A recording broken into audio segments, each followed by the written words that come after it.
I love this question. This says, I already know how to read both treble and bass clef, but how do you work on reading both at the same time for piano? It's always so hard for me. This is such a good question. Let's get into it. So what the commenter is talking about is the fact that on a treble clef, this first space here on the staff is F. However, on bass clef, the first space in this staff is A. So there's actually a third difference between the clefs, and you have to be able to read those at the same time to play piano. Here's where I actually want to encourage you.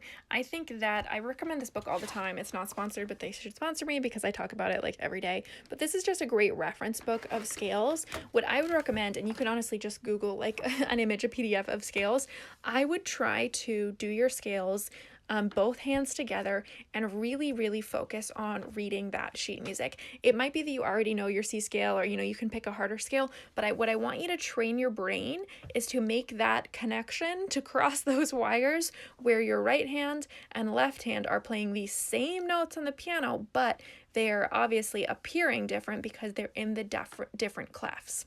Really, the trick is helping your brain to differentiate that this staff and this staff are different, and you're able to pick up that information at the same time.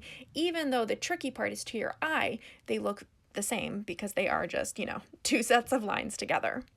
The goal here is to get your brain to understand that even though these lines, they're just lines on a paper, they actually represent different things, and training your brain over time to pick that up just takes some little bit of practice and intention, and you will get there eventually. I know it's frustrating in the meantime. Here are some tips that can help. Another thing is learning to anchor your hands when you're starting to learn a new piece. So for instance, if you know that the treble clef, the first space like we just talked about is F, I would start by positioning my hands here on F, versus for my left hand, I would start by positioning my hand on the A, so that way I'm already kind of leaning into the fact that I'm not going to put both my right and left hand in the same position, because we know that's probably not going to happen.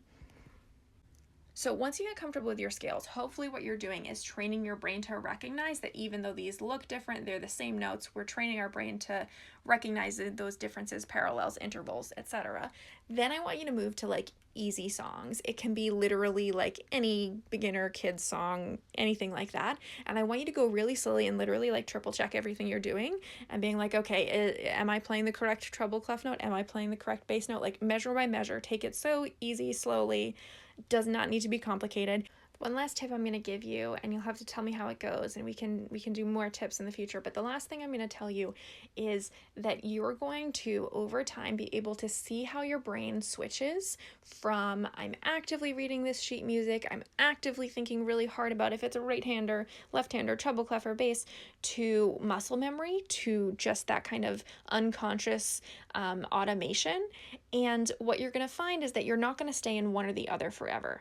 So sometimes when you're at the beginning of a new piece, right, you're going to need to think really hard. But as you get more comfortable, you might go, okay, I don't have to think as hard. But then maybe you go back and you're refreshing it and you need to turn that part of your brain on again. So over time, you will notice when your brain is needing to put in more effort or less. And what I encourage you is notice when you're getting tripped up. If it's really you're trying to play a piece together but your brain keeps shifting toward treble clef, then really focus your intention and your thought and your eyes literally on your sheet music on that bass clef. So pay attention to where it is weaker and try and like hone your focus, whether it's like reading your sheet music or repositioning your hands on the hand or the bar or the measure or whatever that is having the trouble.